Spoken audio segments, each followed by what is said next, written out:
Assalamualaikum warahmatullahi wabarakatuh. Berjumpa kembali dengan saya Nopar Ardi dalam series pembahasan kita di pemrograman berorientasi objek. Sekarang kita akan melanjutkan materi bahasan kita tentang 4 pilar dalam object oriented programming. Nah, namun sebelum kita mulai rangkaian pembelajaran kita pada materi kali ini, kita akan coba review sedikit yang sudah kita pelajari di materi sebelumnya, bahwa kita sudah mempelajari tentang konsep properti, metode, dan konstruktor ya. Nah, setelah mengenal konsep dasar dari metode, kemudian properti dan konstruktor, kita perlu menambah pemahaman kita dan masuk ke dalam ranah 4 pilar utama dalam pemrograman berorientasi objek. Nah, salah satu pilar pertama yang dibahas itu adalah tentang enkapsulasi atau encapsulation ya. Oke. Nah, adapun yang jadi tujuan pembelajaran kita pada materi kali ini, yang pertama adalah mahasiswa mengerti dan memahami prinsip dasar dari enkapsulasi dalam pemrograman berorientasi objek menggunakan PHP. Yang kedua, mahasiswa mampu mengidentifikasi peran enkapsulasi dalam melindungi data dan menjaga integritas objek ya, dengan menggunakan akses modifier. Nanti akan ada 3, public, private, dan protected. Kemudian mahasiswa mampu membedakan fungsi antara getter dan setter ya, dalam konteks PHP ya. Kemudian mampu menerapkan konsep enkapsulasi dalam pembuatan kelas yang memiliki kontrol akses ya. Ada akses kontrolnya terhadap properti menggunakan metode public. Nah, sekarang kita mulai dengan bahasan tentang enkapsulasi. Enkapsulasi itu apa sih gitu ya. Nah, enkapsulasi itu adalah proses menyembunyikan detail internal dari suatu objek dan menyediakan antarmuka atau interface untuk berinteraksi dengan data tersebut secara aman. Atau bisa diilustrasikan dengan analogi lain, misalnya enkapsulasi itu, Anda ingat kata kapsul ya, enkapsulasi. Kapsul itu fungsinya adalah untuk membungkus. Kalau kapsul obat, fungsinya adalah untuk membungkus obat yang ada di dalamnya ya. Tujuan untuk apa? Supaya obat yang ada di dalamnya itu tidak terkontaminasi dengan hal-hal di luar dari obat itu sendiri ya, sehingga akan mempengaruhi kualitas dari obat tersebut, ataupun biar obatnya tidak tumpah sampai keluar gitu ya. Jadi dengan adanya enkapsulasi ini, yang dilindungi di dalam si kapsul tadi jadi lebih aman gitu ya. Kalau dalam konteks di PBO-nya ini, data dalam objek itu jadi aman ya, karena tidak semua data itu bisa diakses secara langsung dari luar kelas ya. Kalau di kelas-kelas sebelumnya kita sudah pelajari bahwa kita bisa menginstansiasikan suatu objek dari kelas sehingga kita bisa menggunakan semua atribut yang ada di sana. Itu by defaultnya kalau semuanya tipenya adalah public ya. Tapi kalau sudah dienkapsulasi, nanti sesuai dengan modifiernya masing-masing gitu ya. Nah, untuk mengaksesnya itu dengan menggunakan metode khusus, biasanya menggunakan getter ataupun dengan menggunakan setter ya. Itu biasanya yang dipakai untuk mengakses enkapsulasi. Nah, tujuan utamanya apa sih enkapsulasi itu yang tadi ya? Yang pertama adalah untuk melindungi data agar tidak dimodifikasi secara sembarangan ya, dan tidak diakses secara sembarangan. Yang kedua, menjaga integritas dan konsistensi dari data. Kemudian memisahkan tanggung jawab atau separation of concern ya. Jadi ada yang boleh mengakses properti tertentu, ada yang tidak boleh mengakses properti tertentu. Dan modifier ini berlakunya bukan cuma di atribut ya, dan dia juga akan berlaku di kelas ya, dan juga akan berlaku di function atau metode gitu ya. Dan kemudian yang keempat, ini meningkatkan keamanan dan fleksibilitas dari program ya, tentu saja dengan kita batasi siapa saja, kelas apa saja yang boleh mengakses atribut ataupun metode yang ada di dalam suatu kelas. Dengan begitu kelasnya jadi lebih terkontrol dan jadi lebih aman gitu ya. Nah, kita coba analogikan secara analogi lebih general ya. Misalnya Anda bayangkan sebuah mesin ATM ya, sebuah mesin ATM. Nah, nasabah yang ingin berinteraksi dengan mesin ATM, biasanya mau narik uang ataupun mau mentransfer ataupun yang lain gitu ya, itu melalui tombol yang ada di dalam ATM itu saja ya. Jadi itu namanya interface public ya. Nah, bagian dalam dari mesin seperti mekanisme uang atau sistem enkripsi ya, itu tidak bisa diakses langsung oleh si pengguna yang akan narik duit itu gitu ya. Dan inilah yang disebut dengan enkapsulasi. Sebenarnya ada tujuannya juga. Kenapa kok sudah ditampilkan detail spesifiknya? Ya orang yang mau narik duit tidak perlu tahu enkripsi apa yang dipakai untuk mengamankan data mereka di sana gitu ya.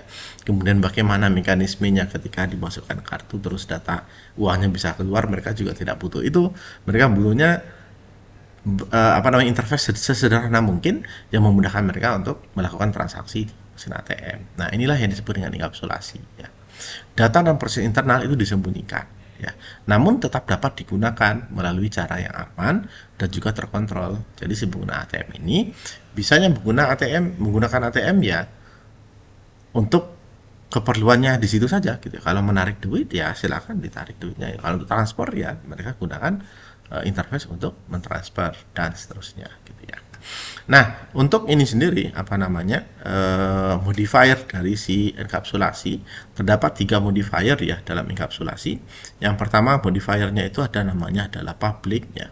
Public ini adalah modifier by default ya. Aksesibilitasnya yang paling tinggi ya. Ini dapat diakses dari mana saja, baik dari dalam ataupun dari luar kelas. Ini yang public. By defaultnya itu public ya. Beberapa bahasa pemrograman itu tidak men-stackkan di depan atributnya itu dengan ada modifiernya. Misalnya di Java ya. Kalau dikosongkan, misalnya langsung saja dibuat integer harga misalnya. Berarti modifier dari si harga tadi yang tipe datanya integer adalah public gitu ya. Yang kedua itu adalah protected. Nah, protected dari singkat aksesibilitas ini tipenya adalah sedang ya. Nah, protected ini hanya dapat diakses dalam kelas tersebut dan juga kelas turunannya. Nah, nanti kita akan bahas tentang konsep penurunan kelas atau pewarisan atau juga disebut dengan inheritance gitu ya. Kemudian yang terakhir adalah private. Ya, private ini artinya aksesnya sangat terbatas dan hanya dapat diakses dari dalam kelas itu sendiri. Selain dari itu tidak bisa diakses seperti itu. Oke. Ada beberapa keuntungan kenapa kita harus menggunakan enkapsulasi. Yang pertama tentu untuk data hiding ya. Untuk data hiding, untuk keamanan data ya. Jadi atribut itu hanya dapat diakses lewat metode resmi, misalnya dengan menggunakan setter ataupun dengan menggunakan getter untuk dapatkan atribut yang ada di dalam satu kelas yang sudah dienkapsulasikan gitu ya. Yang kedua, ini dari sisi keteraturan program. Artinya perubahan internal itu tidak mempengaruhi bagian luar. Artinya apa? Kalau sudah kita set misalnya propertinya itu adalah private, berarti cuma bisa diakses di dirinya sendiri. Kalau ada perubahan di dalam variabel yang kita buat tadi, itu sifat perubahannya adalah lokal gitu ya. Setiap kelas lain tidak akan menggunakan atribut tersebut karena sudah dilindungi, sudah kita set private seperti itu. Kemudian konsistensi data ya, dapat menambahkan validasi di setter. Di setter kita bisa buat validasinya gitu ya. Kemudian kemudahan pemeliharaan untuk maintenance ya. Jadinya struktur codingannya jadi lebih modular dan juga mudah diperbaiki. Kemudian untuk peningkatan skalabilitas. Nah, kelasnya dapat digunakan ulang dengan lebih fleksibel seperti itu. Ini adalah keuntungan dari penggunaan enkapsulasi. Oke, nah sekarang kita akan coba contohkan ya bagaimana membuat codingan dari enkapsulasi itu sendiri ya. Saya akan buatkan satu file baru ya, atau di sini aja lah ya, langsung di sini aja. Kita coba akan edit ya satu kelas yang sudah kita buat sebelumnya di materi sebelumnya, yang mana di sini kita akan set enkapsulasinya ya. Beberapa ini sudah dienkapsulasi sebenarnya, tapi by defaultnya ini adalah public ya. Kita akan coba set jadikan ini sebagai private. Nah, misalnya di sini saya punya public dari kelas mahasiswa yang kita praktikkan sebelumnya. Di sini saya punya atribut nama dan name. Di sini setnya adalah public. Nah, sekarang ini akan saya ganti jadi private ya. Private yang bagian name ini juga akan saya ganti jadi private. Ya. Oke. Nah, untuk konstruktornya ini akan saya hilangkan dulu. Kita nggak akan menggunakan konstruktor. Ya. Kemudian di sini saya akan tambahkan suatu function namanya function setter ya. Function tipenya public function ini untuk set nama ya. Ini nanti isinya adalah nama. Oke. Isinya adalah this, nama adalah string nama gitu. Nah, kemudian saya akan tambahkan function getternya, public function get nama. Oke, ini isinya adalah return this nama. Nah, oke, ini saya hilangkan dulu ya public yang ini.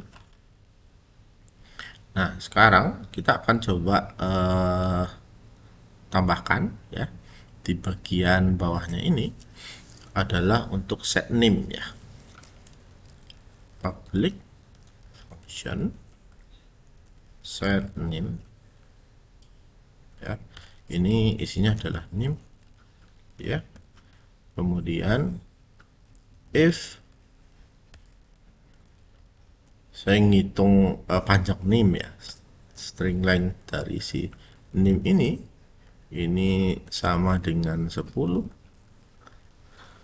Kita kecapin sedikit codingannya biar jadi lebih menarik ya. This name adalah name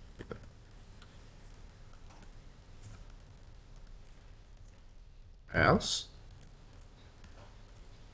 echo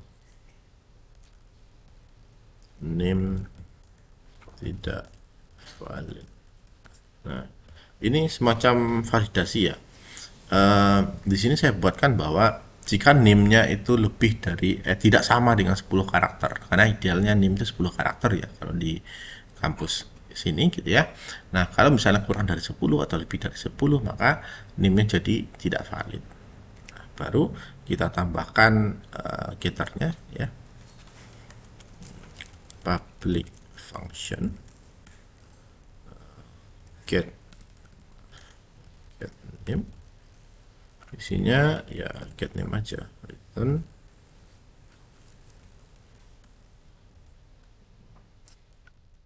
this name. Nah, gitu. Oke. Nah, baru di bawah kita panggil nih. Ini tetap saya pakai ya. Saya buatkan objek dari kelas mahasiswa yang ada di atas ya.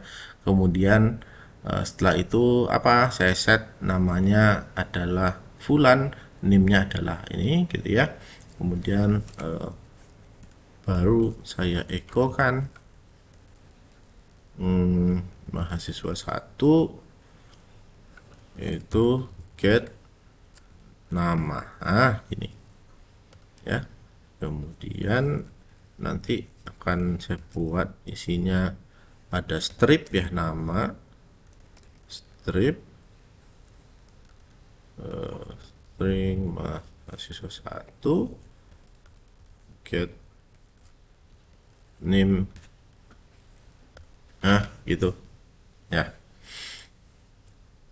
Nah, ini contoh dari program yang bisa kita gunakan untuk membuat enkapsulasi ya, biar gede saya buka gini aja ya. Nah, di sini ya properti nama dan name itu tidak bisa diakses secara langsung karena sifatnya adalah private ya. Data hanya bisa diubah dan diambil melalui metode setter dan getter. Ini namanya setter untuk set nama ya, dan ini adalah getter. Ini getter ya untuk get nama dan get name ya. Jadi validasi pada set name, setnya ya, set name yang di sini ya, ini menjaga agar name yang disimpan selalu benar karena kita batasi tadi jadi 10 seperti itu. Oke. Nah, jadi itu bahasan contoh dari enkapsulasi kita ya. Nah, adapun kesimpulan dari pembelajaran kita di bagian kali ini, bahwa enkapsulasi itu adalah mekanisme menyembunyikan data dan logika internal dalam sebuah kelas ya. Untuk interaksi datanya, terutama yang private, itu menggunakan getter dan setter ya, atau yang public seperti itu juga gitu ya. Kemudian menjamin keamanan data, kemudian merupakan dasar dari prinsip data hiding dan information security dalam object oriented programming. Oke, dan ini adalah sumber referensi yang saya pakai untuk pembahasan kita pada bagian kali ini. Dan berikut adalah tugas yang bisa Anda kerjakan untuk menambah pemahaman Anda terkait dengan enkapsulasi. Seperti itu saja. Terima kasih banyak. Salam. Berjumpa kembali nanti di pertemuan untuk pembahasan selanjutnya. Sekian, saya akhiri. Wassalamualaikum warahmatullahi wabarakatuh.